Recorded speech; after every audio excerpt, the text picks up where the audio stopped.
Assalamualaikum. Maman Sidi Mitwara Bala. Neta. सारो बेसहारन जो मोहम्मद मुस्तफ़ा सल्लल्लाहु अलैहि वसल्लम आहे। आधार अड़ियन जो अहमद मुस्तफ़ा सल्लल्लाहु अलैहि वसल्लम आहे।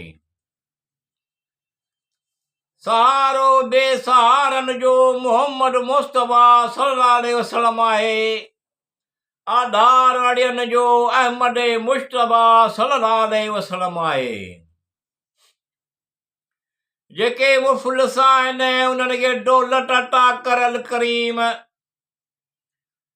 जेके मुफ़लिस आहिनि उन्हनि खे दौलत अता करल करीम। बेवसन बेकसन ग़म गुसारन जो दोसरा आहे।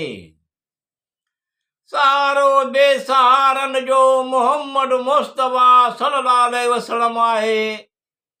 आधार अड़ियन जो अहमद मुस्तफ़ा सल्लल्लाहु अलैहि वसल्लम आहे। जेके बीमार आहिनि उन्हनि खे सिहत अता करल रहीम। जेके बीमार आहिनि उन्हनि खे सिहत अता करल रहीम। दर्द वारनि वेचारनि जो ख़ैरुल वरा आहे। सारो बेसहारन जो मोहम्मद मुस्तफ़ा सल्लल्लाहु अलैहि वसल्लम आहे। आधार अड़ियन जो अहमद मुस्तफ़ा सल्लल्लाहु अलैहि वसल्लम आहे। रिज़्क़ रोज़ीअ में उन्हनि खे बरकत ॾे अल अव्वल अल आख़िर। रिज़्क़ रोज़ीअ में उन्हनि खे बरकत ॾे अल अव्वल अल आख़िर। कॾो खुशहाल करियो आला उला आहे। सारो बेसहारन जो मोहम्मद मुस्तफ़ा सल्लल्लाहु अलैहि वसल्लम आहे। आधार अड़ियन जो अहमद मुस्तफ़ा सल्लल्लाहु अलैहि वसल्लम आहे। परेशानियूं वधी वयूं आहिनि अल ज़ाहिर अल बातिन।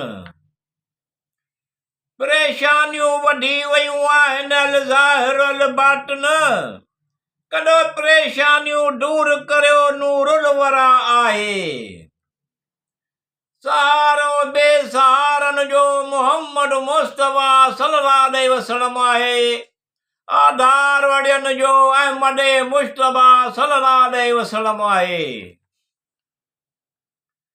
पढ़ लिखिया लिखंदो कंदो नामुमकिन खे मुमकिन कर रहमतुल आलमीन। पढ़ लिखिया लिखंदो कंदो नामुमकिन खे मुमकिन कर रहमतुल आलमीन। रहमतूं अता करियो नूरुल हुदा आहे। सारो बेसहारन जो मोहम्मद मुस्तफ़ा सल्लल्लाहु अलैहि वसल्लम आहे। आधार अड़ियन जो अहमद मुस्तफ़ा सल्लल्लाहु अलैहि वसल्लम आहे।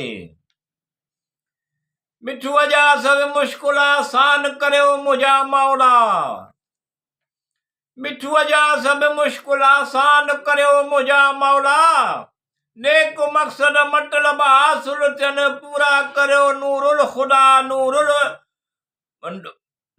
ख़ुदा बदरुल दुजा आहे। सारो बेसहारन जो मोहम्मद मुस्तफ़ा सल्लल्लाहु अलैहि वसल्लम आहे। आधार अड़ियन जो अहमद मुस्तफ़ा सल्लल्लाहु अलैहि वसल्लम आहे।